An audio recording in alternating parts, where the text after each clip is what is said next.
The next panel of witnesses, Alex Stein.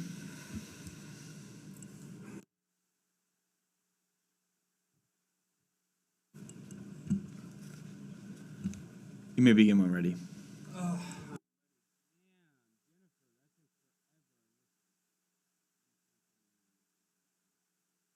And I'm here because... Hey guys, it's me, Alex Stein. I just want to say, this has been a terrible meeting. I mean, it's been so boring. I just listening to all these people drone on. And let me tell you something, Jennifer. I love big booty Latinas. So I sit here and I see, yes, I love... You are out of line. Well, I can't say I love big booty Latinas? How do you figure that?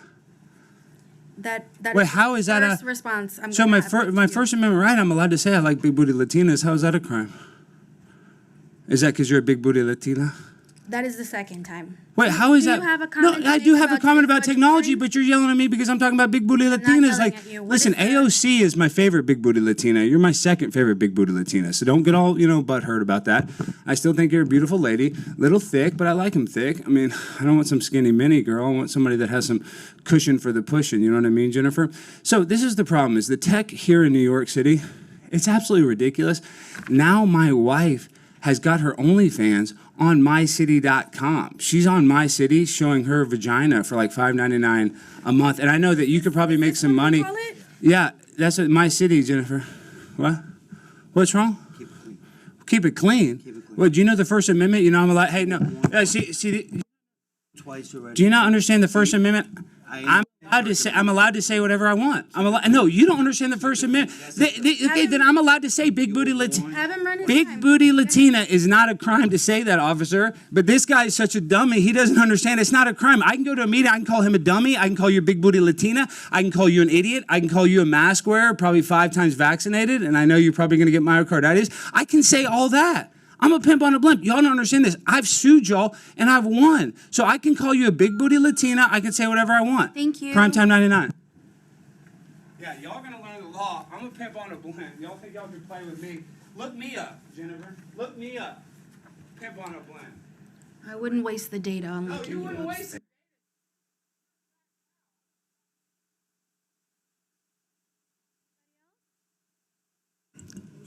Seeing no one else in person to testify and having no other members of the public on the Zoom to testify, turn it back to the chair for a closing statement. All right, thank you. That concludes today's budget hearing. Let's end on a high note, y'all.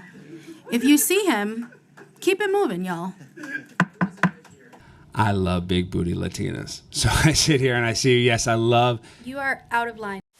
The next registered witness we will call on is Alex Stein. You may begin when indicated.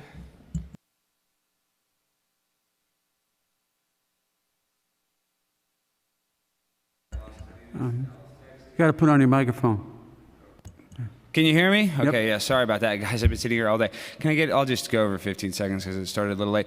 So my name is Alexander Hayden Stein. I work for a company in Las Colinas outside of Dallas, Texas called Oculus Tech, and I'm looking at the city of New York, and you guys have serious environmental protection problems. But I'm coming here with solutions, creative solutions for the 21st century, 22nd century, for the future, because this building was built in 1802 and we're still stuck in that mindset.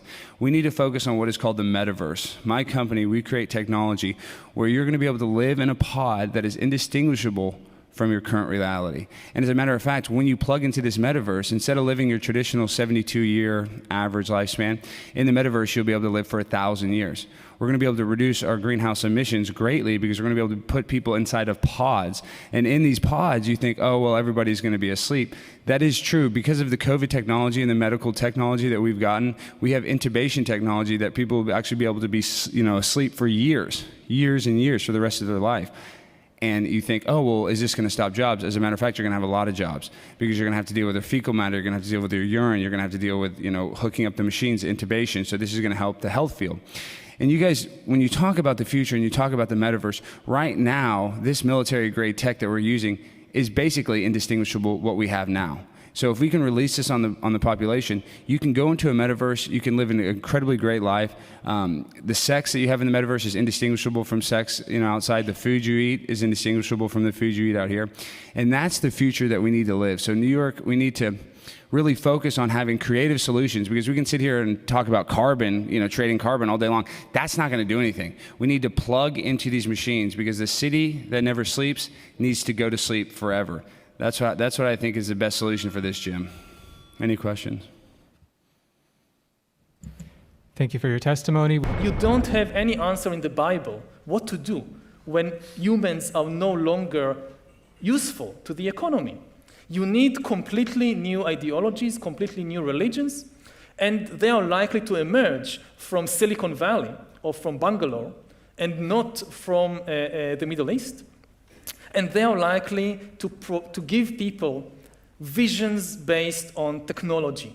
Everything that the old religions promised, happiness and justice and even eternal life, but here on earth with the help of technology, and not after death with the help of some supernatural being.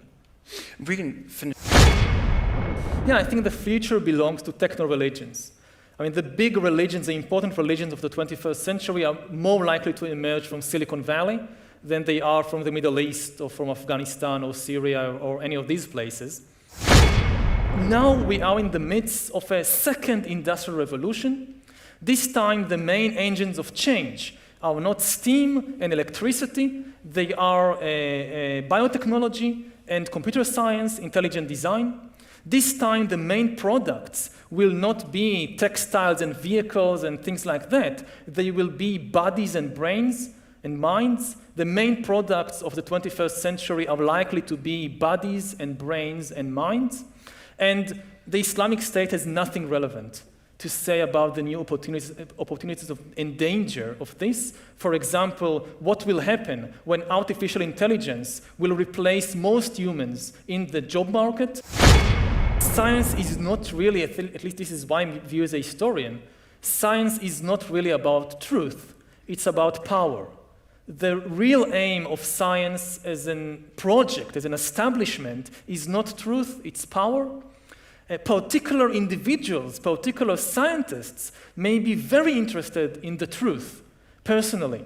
But as an institution, the real aim of science is power. I'm not so sure that 100 years from now, people will have a clear gender of just one gender. Just to give an example that's already starting to happen, in virtual realities, for example, it's very easy for a person to adopt a different gender, to change genders, or to construct all kinds of alternative genders. And you have today, like kids, boys who play the roles of girls and vice versa as avatars in virtual worlds. Today, it's still very primitive. You sit in front of the computer, and it's a two-dimensional reality. But in 30 years, 50 years, more and more of a life might be transferred into a three-dimensional virtual reality, which provides people with far more excitement and far more interest than the drab life in the outside world, in an economy where they are no longer needed, and a political system in which they have no power. And in such a situation, I mean, I wouldn't just take it for granted that the gender structure familiar to us today and from thousands of years in the past will still be relevant in 50 or 100 years.